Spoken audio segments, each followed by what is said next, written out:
तुम इंजीनियर हो, इमारतें बनवाते हो, अपने लिए एक घर नहीं बनवा सकते? कविता ने कहा तो वह स्तब्ध रह गया।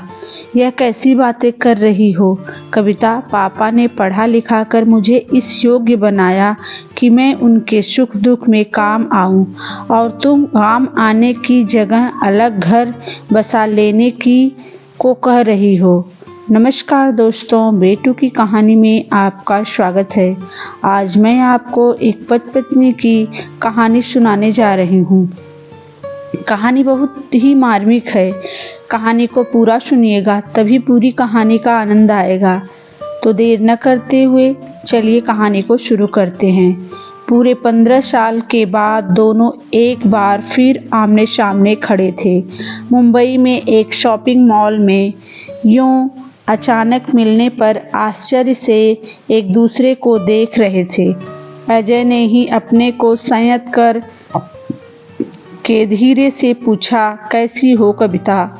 वही प्यार में भीगा हुआ स्वर, कोई दिखावा नहीं, कोई शिकायत नहीं। कविता के चेहरे पर कुछ दर्द की लकीरें खींचने लगी, जिन्हें उसने यत्न से संभाला और हंसने की चेष्टा करते हुए बोली, तुम कैसे हो अजय? अजय ने ध्यान से देखा। वही 15 साल पहले वाला सलोना सा चेहरा है, पर जाने क्यों तेवर पुराने नहीं हैं। अपने प्रश्नों को उसने चेहरे पर छाने नहीं दिया। दोनों साथ साथ चलने लगे। दोनों के अंतस में प्रश्नों के बवंडर थे, फिर भी वे चुप थे। अजय ने ही चुप्पी तोड़ी, तुम तो कानपुर छोड़कर लखनऊ मामा जी के पास चली गई थी। कविता ने उसे देखा। इसने मेरे एक एक पल की खबर रखी है। मुस्कुराने का प्रयास करते हुए उत्तर में बोली, एक सेमिनार में आई हूँ मुंबई में, भाभी से मिलने आना पड़ा, उनका फ्रैक्चर हो गया है। अरे, अजय भी चौंक पड़ा। किस अस्पताल में हैं? अब तो घर पर आ गई हैं। कविता चलते चलते एक शोरूम के सामने रुक गई। अजय को याद आया कि कविता को शॉपिंग का शौक सदा से रहा है। बेहिसाब शॉपिंग और फिर उन्हें बदलने का अजीब सा बचकाना शौक। यह सब अजय को बधुआ परेशान कर दिया करता था, पर इस समय वह चुप रहा। कविता अधिक देर वहाँ नहीं रुकी। बोली, आन्या कैसी है? विवाह हो गया है उसका? अब 1 साल का बेटा भी है उसके। कविता मुस्कुरा दी, पर उसकी मुस्कुराहट में अब वह तीखापन नहीं था। अजय बार बार सोच रहा था, यह बदलाव कैसे हुआ? इसमें हुआ भी है या उसका भ्रम है? यह अजय को आश्चर्य में जाना था। उसने कुछ कहना चाहा, उससे पहले ही कविता का स्वर जैसे गुफाओं से गूंजता सा निकला, और तुम्हारे बच्चे, पत्नी?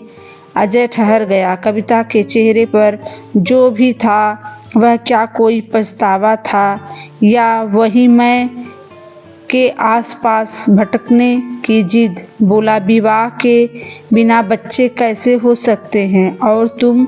कविता चुप रही। एक कार्ड निकालकर उसकी तरफ बढ़ा दिया और बोली, यह मेरा मोबाइल नंबर है। अजय ने कार्ड पकड़ लिया। औपचारिकता के नाते अपना कार्ड भी उसकी तरफ बढ़ा दिया और चलते हुए बोला, एक जरूरी मीटिंग है, और आगे बढ़ गया। उस रात अजय का मन बहुत व्याकुल था। कैसी विडंबना है यह कि शरीर और मन दोनों अपने होते हैं, पर परिस्थितियां अपने बस में नहीं होती हैं। इसलिए तो एक आयु बीत जाने के बाद महसूस होता है कि काश एक बार जीवन वहीं से शुरू कर सकते तो जीवन अधिक व्यवस्थित ढंग से जी पाते। कौन गलत था, कौन सही? कितना गलत होता है यह सोचना कि किसी को हम 1-2 माह की जान पहचान में अच्छी तरह समझ पाते हैं। अजय को अपने दोस्त प्रमोद के शादी की याद आ गई। कविता प्रमोद की पत्नी गायत्री की मित्र थी। विवाह के अवसर पर बारातियों की खिंचाई करने में सबसे आगे। एक तो उसके रूप सौंदर्य का जादू, ऊपर से उसका हंसता खिलखिलाता स्वभाव। अजय का मन अपने बस में नहीं था। जैसे जैसे उसका मन बस से बाहर होता जा रहा था, वैसे वैसे जान पहचान उस मंजिल की ओर बढ़ चली थी जिसे प्यार कहते हैं। प्यार का सम्मोहन कितना विचित्र होता है। सब कुछ भूलकर व्यक्ति अपना सर्वश्रेष्ठ एक दूसरे के सम्मुख प्रस्तुत करता रहता है। एक दूसरे को शीघ्र पा लेने की उत्कंठा और कुछ सोचने भी नहीं देती। यही उन दोनों के साथ भी हुआ।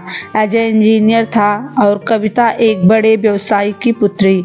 विवाह में बाधा क्यों आती? दोनों बहुत शीघ्र पति पत्नी बन गए थे। विवाह से लेकर हनीमून तक सब कुछ कितना सुखद था, एक स्वप्नलोक सा। कविता का प्यार, उसके मीठे बोल उसे हर पल गुदगुदाते रहते। लेकिन घर वापस लौटते ही धीरे धीरे कविता के स्वर बदलने लगे थे। घर में सभी उसे प्यार करते थे, पर उसके मन में क्या था यह जान पाना कठिन था। उसने एक दिन कहा था, तुम्हारे यहाँ तो बहुत सारे लोग हैं, 4 कमरे के घर में रहते हैं। अजय चौंक पड़ा। यह स्वर उसकी प्रेयसी का नहीं हो सकता। फिर भी मन को संयत रख कर बोला, बहुत सारे कैसे कविता? मेरे माता पिता, 2 भाई, 1 बहन और एक विधवा बुआ, ये सब हमारे अपने हैं। यहाँ नहीं तो और कहाँ रहेंगे? तुम इंजीनियर हो, इमारतें बनवाते हो, अपने लिए एक घर नहीं बनवा सकते? कविता ने कहा तो वह स्तब्ध रह गया। यह कैसी बातें कर रही हो कविता? पापा ने पढ़ा लिखा कर मुझे इस योग्य बनाया कि मैं उनके सुख दुख में काम आऊं, और तुम काम आने की जगह अलग घर बसा लेने को कह रही हो। उस दिन कविता शायद बहस करने के लिए तैयार बैठी थी। बोली, तुम गलत सोचते हो। हम 2 इस घर में से चले जाएंगे तो उनका खर्च भी कम हो जाएगा। अजय को अपनी नवविवाहिता पत्नी से ऐसी बातों की उम्मीद नहीं थी। बात टालने के लिए बोला, जब तक आन्या का विवाह नहीं हो जाता मैं अलग होने की बात सोच भी नहीं सकता। आन्या मेरी भी जिम्मेदारी है। संभवतः वही एक पल था जब आन्या के लिए कविता के मन में चिढ़ पैदा हुई थी। ऐसी छोटी छोटी बातें अक्सर उन दोनों के बीच उलझन बनकर छाने लगी। घर के सभी लोगों को यह सब समझ में आने लगा था, पर कोई भी विवाद बढ़ाना नहीं चाहता था। माँ को उम्मीद थी कि कुछ दिनों में कविता नई स्थिति से समझौता करना सीख जाएगी, इसलिए कभी कभी उसे समझाने के प्रयास में कहती, बेटा अपने घर से अलग अक्सर वे सारी सुविधाएं नहीं मिल पाती जिनकी बचपन से आदत होती है। तुम्हें भी धीरे धीरे इस नए वातावरण का अभ्यास हो जाएगा। कविता ने इस पर बिफर कर कहा था, लेकिन मम्मी जी, यह क्या बात हुई कि विवाह के बाद लड़की ही अपना अस्तित्व मिटा दे? लड़के क्यों नहीं ही नए सांचे में ढलना चाहते हैं? ठीक कहती हो बेटा, लड़कों को भी समझौता करना चाहिए। मम्मी धीरे से बोल गई थी और अजय की ओर देखकर कहा, शादी की है तो अपनी जिम्मेदारियों को भी समझना सीखो। अभी से इसका दिल दुखाओगे तो आगे क्या करोगे? मम्मी जी, मुझे पता है कि आप मेरा मन रखने के लिए यह बात कर रही हैं। अंदर से तो आपको मेरी बात बुरी ही लगी है। कविता ने तुरंत कहा, ऐसा बिल्कुल नहीं है। माँ समझा रही थी या फिजूल में गिड़गिड़ा रही थी, अजय समझ नहीं पाया था। फिर भी कह बैठा, मम्मी इसे समझाने की कोई ज़रूरत नहीं है, और क्रोध से पैर पटकते चला गया था। मन में बहुत बड़ा झंझावट उठा था। न खाने पीने में मन लग रहा था, न मित्रों से गपशप में।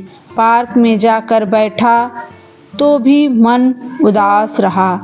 वहाँ जाने कितने प्यारे प्यारे बच्चे खेल रहे थे। उनकी किलकारियाँ और शरारतें उसे भा तो रही थी, पर कुछ इस तरह जैसे कोई बहुत ही सुगंधित सी बयार उसे छूकर बेअसर सी गुजर जाए।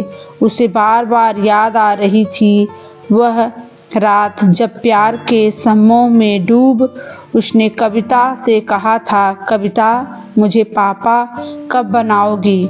कविता ने भी प्यार के मधुर रस में डूबकर कहा था, अभी मुझे माँ नहीं बनना है। क्यों, अभी मेरी उम्र ही क्या है।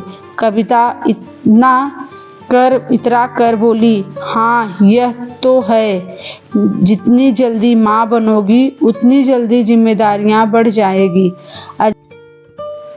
अजय ने सहजता से कहकर उसे गले लगा लिया। पर यह क्या, कविता जैसे बिफर कर उठ बैठी। जिम्मेदारियां तो इस घर में कदम रखते ही मेरे तमाम सपनों पर काले बादलों सी मंडराने लगी है। मन जब प्यार की उमंग में डूबा हुआ हो और ऐसे में पत्नी प्यार का रुख मोड़ कर आंधियों के हवाले कर दे तो बेचारा पति हक्का बक्का होने के अलावा और क्या करे। किन बादलों की बात कर रही हो। अजय आश्चर्य और खींच से देखते हुए बोला था, क्यों, मेरे जीवन पर तुम्हारे माता पिता भाई बहन का साया मेरे सपने तोड़ता रहता है, और वह विधवा बुआ, सुबह सुबह उसके दर्शन करो। कविता अजय की आवाज़ तल्ख हो उठी, चिल्लाओ मत। कविता भी उतने ही आवेग से बोली, वह तुम्हारी प्यारी बहन आन्या, जब तक उसका विवाह नहीं हो जाता हम अपने शौक पूरे नहीं कर सकते। मेरे सारे अरमान घुट रहे हैं इसलिए कि तुम्हारे पापा के पास आन्या के लिए ज़्यादा पैसे नहीं हैं। बस कविता, बहुत कह दिया।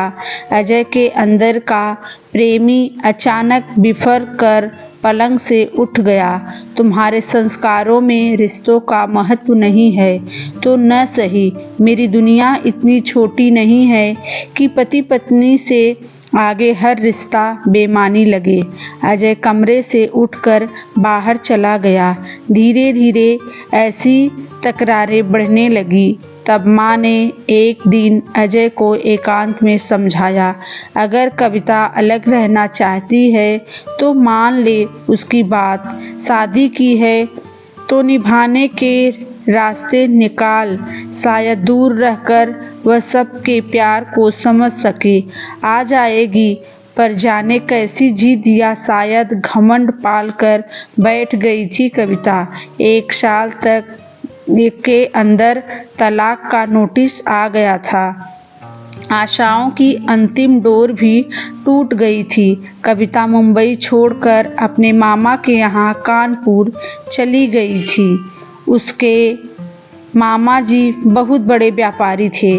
विदेशों में भी उनका काम फैला हुआ था। कविता का सपना भी बहुत पैसा था। शायद वहाँ कविता ने उनकी सहायता करके अपना सपना साकार करना चाहा था। अजय ने अपनी सोच को परे धकेल कर करवट ली। जाने कैसी व्याकुलता थी। उठकर बैठ गया। पानी पी कर मेज पर पड़ा कविता का कार्ड देखने लगा।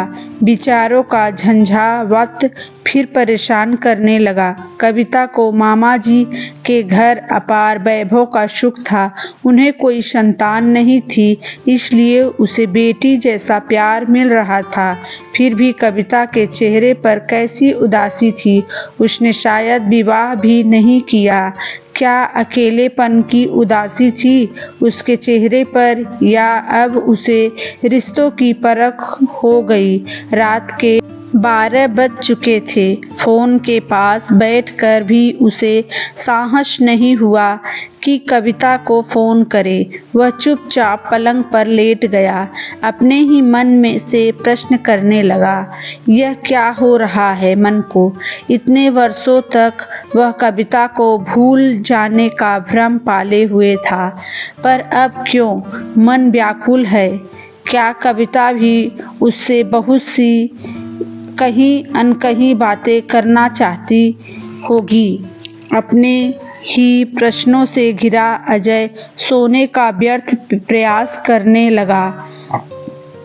अभी अधिक समय नहीं बीता था कि उसका मोबाइल बजने लगा। उसने बत्ती जलाकर देखा और मुस्कुरा उठा। हेलो कविता, जाग रहे हो?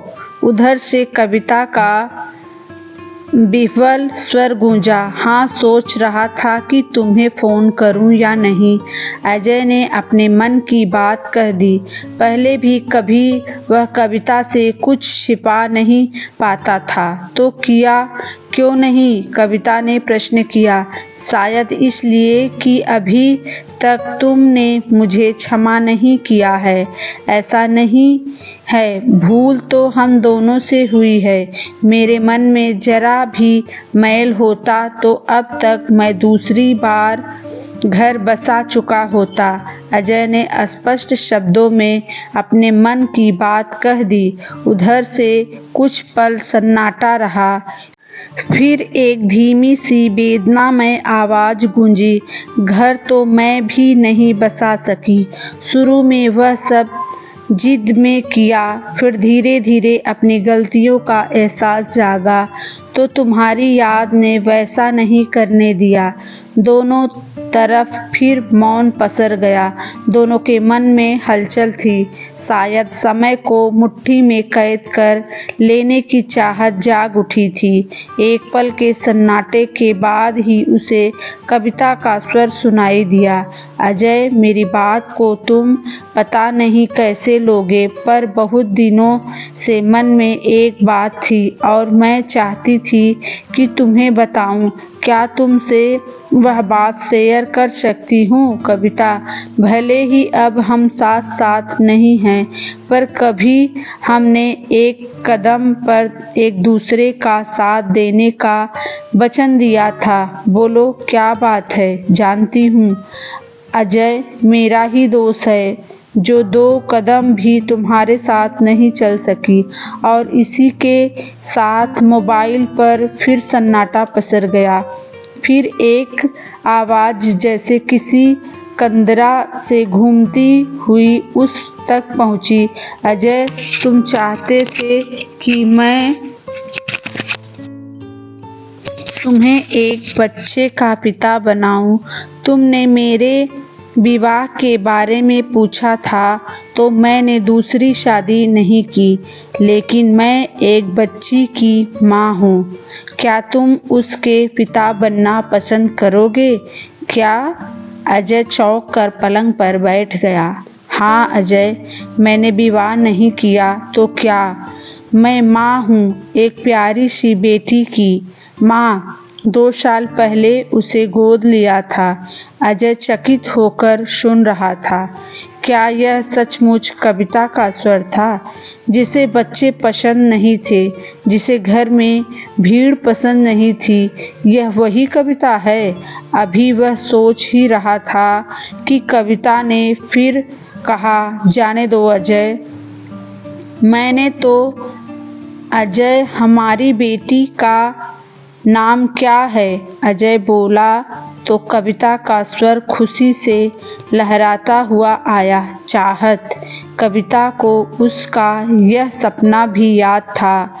हनीमून पर उसने कहा था, कविता, जब कभी हमें बेटी होगी उसका नाम हम चाहत रखेंगे। वह भाव विभोर होकर उठा और बोला, थैंक्स कविता, मैं अभी तुम्हारे पास पहुंच रहा हूँ। इतनी रात में? कविता का स्वर उसने अनसुना करते हुए कहा, अब और कुछ नहीं, पहले ही जीवन के बहुत सारे पल हमने गंवा दिए। और वह चला जाता है और दोनों खुशी खुशी साथ रहने लगते हैं। तो हमारी कहानी सुनने के लिए दोस्तों दिल से धन्यवाद।